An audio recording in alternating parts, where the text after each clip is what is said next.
नमस्कार। आज हम एक एकदम नए विषय को लेकर आपके सामने प्रस्तुत हुए हैं। हमारा जो विषय है उस विषय का आधार ये है कि क्या हम बीमार होते हैं या हमें बीमार किया जाता है। क्या हमारे आसपास का वातावरण व्यक्ति को स्वस्थ रख सकता है या आसपास के वातावरण में ऐसे वैचारिक आक्रमण किए जाते हैं जिन आक्रमण के प्रभाव में एक स्वस्थ व्यक्ति भी अपने आप को बीमार महसूस करता है। इस संदर्भ में हमारे पास एक ऐसे विद्वान व्यक्ति आए हैं हमारे संस्थान में, श्री प्रदीप दीक्षित जी। प्रदीप दीक्षित जी, हम आपका स्वागत करते हैं। नमस्कार। प्रदीप दीक्षित जी, आप किसानों से जुड़े हुए व्यक्ति हैं, प्राकृतिक खेती आप करते हैं और प्राकृतिक कृषि में आपने प्रकृति के निरंतर करीब रहते रहते क्या ऐसा महसूस किया कि क्या हमारी कृषि में जो हम अनाज या जो फल पौधे पैदा करते हैं उनके खाने पीने से हम बीमार पड़ रहे हैं या हमें किसी वैचारिक आक्रमण के द्वारा योजनाबद्ध तरीके से बीमार किया जा रहा है? इस विषय में आपका क्या मत है? धन्यवाद योगेश जी। जैसा आपने कहा कि हम बीमार किए जाते हैं या बीमार पड़ते हैं, इसमें देखिए मैं सबसे पहले कहना चाहता हूँ कि हमारा जो शरीर है, जो प्रकृति का दिया हुआ, परमात्मा का दिया हुआ, हमारा शरीर केवल स्वस्थ रहने के लिए बना है और हमारा शरीर स्वस्थ रहना ही जानता है, यही उसकी प्रकृति है। लेकिन आज की तारीख में, समाज में, देश में, विश्व में कुछ ऐसी शक्तियाँ हैं जिनका व्यवसाय केवल व्यक्ति को बीमार करने से ही चलता है। तो वो बहुत सारे तरीके, नए नए तरीके ईजाद करती हैं कि जिससे आम पब्लिक, जनता, हम समाज बीमार हो, जिससे कि उनका अपना स्वार्थ सिद्ध हो सके। और उसके लिए वो क्या करते हैं कि आपको एक गीता के 17वें अध्याय में 3रे श्लोक में कृष्ण जी ने कहा कि जैसी हम श्रद्धा रखते हैं, जैसा हम विश्वास करते हैं वैसे हो जाते हैं। और हमारे गुरुदेव भी कहा करते हैं कि हम वही बनते हैं जो हम सोचते हैं, और हम सोचते क्या हैं? जो हम देखते, पढ़ते और सुनते हैं। तो हमको दिखाया, पढ़ाया और सुनाया ऐसी चीज़ें जाती हैं जैसा वो हमको बनाना चाहते हैं। अगर वो हमको बीमार बनाना चाहते हैं जिससे कि उनकी स्वार्थ सिद्धि हो, तो वो वही चीज़ें हमको दिखाते हैं, वही पढ़ाते हैं और वही सुनाते हैं जिससे कि हम वैसे बनते चले जाएं।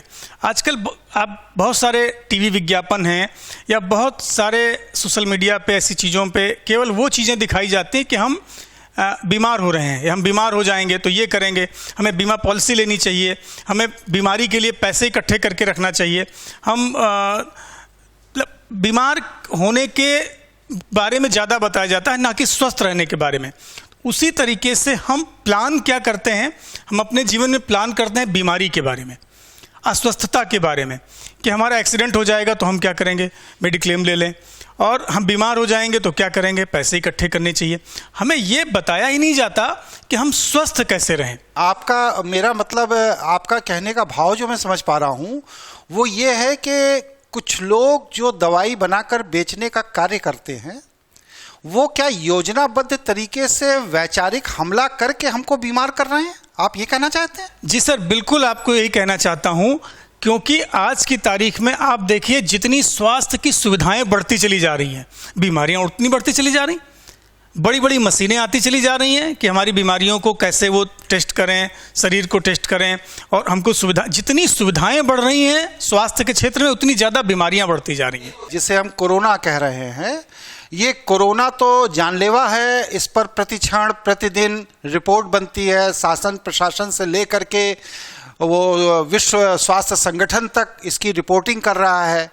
और हर व्यक्ति के सामने, घरों के बाहर जहां कोरोना होता है, बल्लियां लगा दी जाती हैं, प्रशासन लॉकडाउन लगाता है, आपको मुंह में मास्क पहनने के लिए प्रेरित करता है, या इसी तरह की और एक्टिविटीज़ के लिए शासन प्रशासन कानून बना करके आपके ऊपर दबाव बनाते हैं। तो आपके कहने का भाव कहीं ये तो नहीं कि इस तरह की जो एक्टिविटीज़ हैं ये हमारे अंदर से रोग के लड़ने की क्षमता को कम करती हैं और हमें बौद्धिक रूप से बीमार होने के लिए प्रेरित करती हैं? क्या आप ऐसा कुछ कहना चाहते हैं? बिल्कुल मैं यही कहना चाहता हूं कि हमारे ऊपर मानसिक बौद्धिक आक्रमण हो रहा है, और जिसके जरिए वो हमारे दिमाग में इन सब चीज़ों को प्रेषित करते हैं अपनी तमाम सारे माध्यमों के जरिए, चाहे वो मीडिया संचार माध्यम हो, कि हम हर समय कोरोना के बारे में सोचते रहें। व्यक्ति जैसा, मैंने कहा ना कि हम वही बनते हैं या हम वैसे ही हो जाते हैं।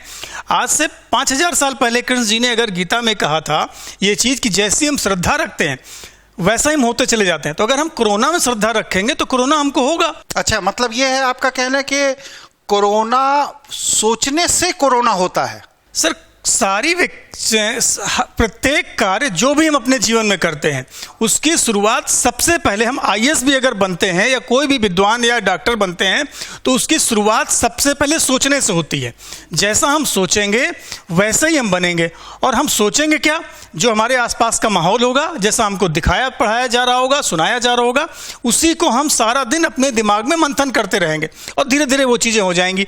आपको एक बहुत छोटा सा किस्सा याद होगा, एक सोशल मीडिया पे खूब चलता है। अमेरिका में एक व्यक्ति था, उसको मौत की सज़ा हो गई। तो कुछ साइंटिस्टों ने उसके ऊपर ये विचार करने की कोशिश की कि इसके ऊपर हम टेस्ट कर लें।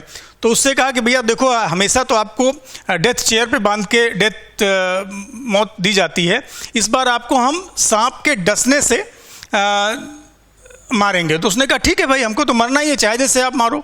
उन्होंने उसको चेयर पे बिठा दिया, उसके आंखों पे पट्टी बांध दी, 2 पिन लेकर के उसके चुभा दी। उसको लगा कि हमको सांप ने डस लिया है, वो मर गया। उसके बाद जब उसका पीएम हुआ, पोस्टमार्टम हुआ, उसमें सांप का जहर निकला। सांप का जहर कहाँ से आ गया? हमारा शरीर अपने आप में पूरी एक फैक्ट्री है। जो कुछ भी हम खाते हैं, हमारे शरीर को जो कुछ भी चाहिए उसी में से ले लेता है। तो आपका कहना यह है कि जो कोविड को कंट्रोल करने के लिए पूरी दुनिया में इतनी जांच, इतने वैक्सीनेशन, दवाइयां और सारी चीज़ें बनाई जा रही हैं, इनकी कोई आवश्यकता नहीं है। बस सिर्फ अगर हम अपने चिंतन के स्तर में सुधार करें तो हम बड़े से बड़े रोग को हरा सकते हैं। आपके कहने का भाव मैं ये बिल्कुल बिल्कुल बिल्कुल यही मैं कह रहा हूँ कि केवल अगर अपनी सोच की शक्ति को हम मजबूत रखें, अपने सोचने को और सोच विचार, अपने इम्यूनिटी बढ़ाएं, दिमागी हालत अपनी ठीक रखें, तो हमारे ऊपर किसी भी तरीके कोई हमला किसी ना हो सकता है, ना हम बीमार हो सकते हैं। बस हमको केवल और केवल सोचने की ज़रूरत है कि हम स्वस्थ हैं। हम अगर बीमारी फील करेंगे, बीमारी के बारे में सोचेंगे तो बीमार होंगे।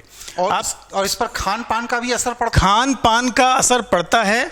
अगर हम शुद्ध खा रहे हैं, शुद्ध हवा ले रहे हैं, शुद्ध अच्छे विचार के साथ रह रहे हैं, तो हमारे ऊपर किसी भी तरीके की कोई बीमारी नहीं आएगी।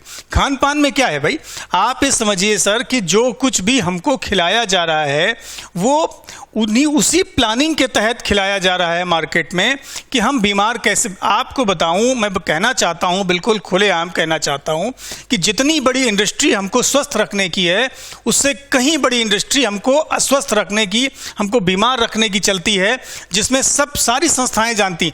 आप कहते हैं कि आपको ये नहीं खाना, आपको बड़े बड़े विद्वान हैं कहते हैं कि ये नहीं खाना। अगर नहीं खाना तो मार्केट में बिक क्यों रहा है? कोई चीज़ अगर जहर है, प्रिजर्वेटिव जहर है, जो चीज़ मार्केट में नहीं मिलनी चाहिए। सरसों के तेल के बारे में कहा जाता है कि सरसों का तेल आज की तारीख में मार्केट में भी सरकार को ऐसे गाइडलाइंस जारी करनी पड़ती है कि सरसों के तेल में अब सरसों का तेल ही होगा। इसका क्या मतलब हुआ? इसका मतलब सरकार को मालूम है कि सरसों के तेल में सरसों का तेल नहीं होता, या संस्थाओं को मालूम है, तो उनको वो सब चीज़ें अपने आप करनी पड़ेंगी कि जो हम बीमार करने, बहुत सारी चीज़ें हैं जो अप्राकृतिक, हमारा शरीर प्रकृति ने बनाया है और हमारा शरीर सभी प्राकृतिक चीज़ों को ग्रहण करता है। हमारा शरीर किसी भी अप्राकृतिक चीज़ को एक्सेप्ट नहीं करता, और उसी से जो कुछ भी हम 108 एलिमेंट्स जो हैं हमारे साइंस में पढ़ते हैं हम लोग पीरियोडिकल टेबल में, वो प्रत्येक वस्तु में 108 एलिमेंट्स होते हैं जो हम ग्रहण करते हैं। हमारा शरीर उसी में से जिस चीज़ की उसको आवश्यकता है वो ले लेता है, बाकी मल के मूत्र के जरिए बाहर निकल जाता है। तो आप इस तरह की प्रेरणा देने के लिए या लोगों में इस तरह की जागरूकता फैलाने के लिए कि व्यक्ति के विचार ही व्यक्ति को अस्वस्थ करते हैं, या व्यक्ति के ऊपर ऐसे बौद्धिक हमले हो रहे हैं कि व्यक्ति अस्वस्थ रहे, इसकी जागरूकता के लिए आप इस समय क्या कर रहे हैं? देखिए, सबसे पहले हम लोगों को यही कहना चाहते हैं और इसके हम लोगों को प्रेरित भी कर रहे हैं कि हम प्राकृतिक जीवन जिएं, प्राकृतिक भोजन करें। और विचार जो हमारे हैं कम से कम मेडिटेशन करें और ऐसी अप्राकृतिक चीज़ें ना देखें ना सुने। जो चीज़ें समाज में बहुत सारी चीज़ें भ्रांतियाँ फैलाई जा रही हैं। बहुत छोटी चीज़ में अभी कहीं बैठा था, आपको बताऊं, लोगों ने कहा कि पीपल का पेड़ घर में नहीं लगाना चाहिए। समझ रहे हैं सर? हमने पूछा क्यों नहीं लगाना चाहिए, बोले लोग ऐसा कहते हैं। हमने कहा क्यों कहते हैं, उनके पास कोई जवाब नहीं था।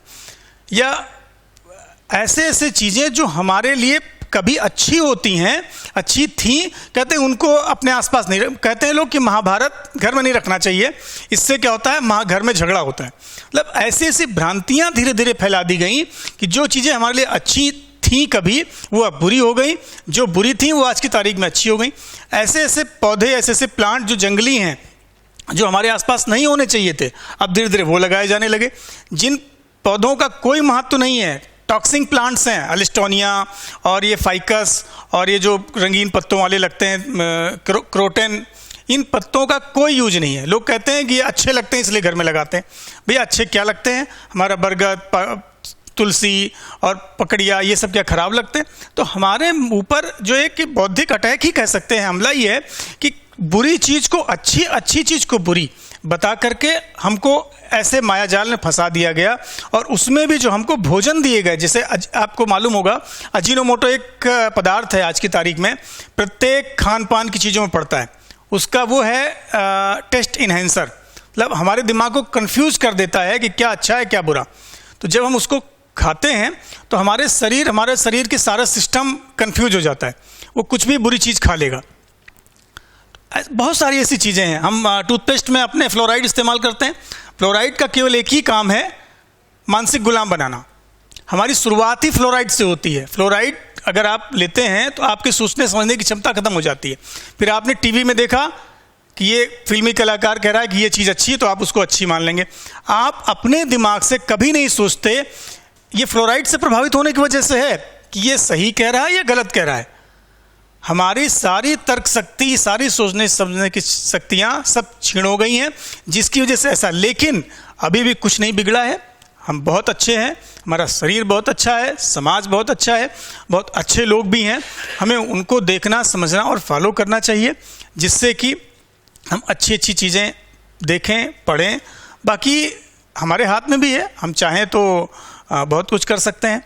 प्राकृतिक जीवन हमारे लिए सबसे अहम। आज कोरोना का तो मैं नाम भी नहीं लेता हूँ, फिलहाल ये जो चल गया है बीमारी, इसने लोगों को ये सिखा दिया है कि सबसे ज़्यादा ज़रूरी अगर कुछ है तो वो जीवित रहना है।